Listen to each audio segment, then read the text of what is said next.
வன்னியர் சமுதாய மக்களுக்கு 10.5% இடஒதுக்கீடு வழங்க வலியுறுத்தி விழுப்புரத்தில் நடைபெறும் போராட்டத்தில் பங்கேற்க வந்த பாமக நிர்வாகிகள் உளுந்தூர்பேட்டை சுங்கச்சாவடி பகுதியில் பட்டாசு வெடித்து முழக்கமிட்டதால் போலீசார் கடுமையான வாக்குவாதத்தில் ஈடுபட்டனர்.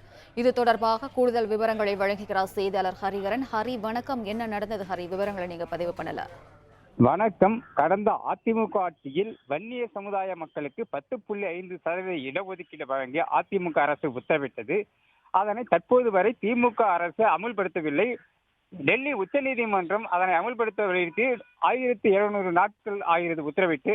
தற்போது வரை அதை அமுல்படுத்தாத திமுக அரசை கண்டித்து விழுப்புரம் புதிய பேருந்து நிலையம் அருகில் பாட்டாளி மக்கள் கட்சியின் தலைவர் அன்புமணி ராமதாஸ் தலைமையில் அக்கட்சியினர் கண்டன ஆர்ப்பாட்டத்தில் ஈடுபட உள்ளனர். இந்த ஆர்ப்பாட்டத்தில் தமிழகத்தின் பல்வேறு பகுதிகளைச் சேர்ந்த பாமகவினர் கலந்து கொள்வதற்காக இருசக்கர வாகனம், கார், வேன் உள்ளிட்ட வாகனங்கள் சென்று கொண்டிருக்கிறது. இந்த நிலையில் கடலூர், அரியலூர், பெரம்பலூர் மாவட்டங்களைச் சேர்ந்த பாட்டாளி மக்கள் கட்சியினர் உளுந்தூர்பேட்டை சுங்கச்சாவடி பகுதியில் ஒன்றாக குவிந்து அங்கு பட்டாசு வைத்து டாக்டர் ஐயா வாழ்க, சின்ன ஐயா வாழ்க என்று முழக்கமிட்டனர்.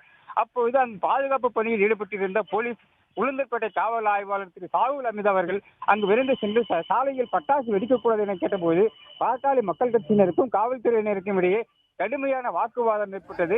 இந்த சம்பவம் அந்த பகுதியில் பெரும் பரபரப்பு நிலவியது. தொடர்ந்து அந்த பகுதியில் பாமகவினர் வாகனங்கள் அதிகாரிகள் வந்ததால் அங்கு குவிந்த வண்ணம் போலீசாரை எதிர்த்து காவல்துறைக்கு எதிராக முழக்கங்கள் எழுப்பினர். இதனால் அந்த பகுதியில் பரபரப்பு நிலவி வருகிறது.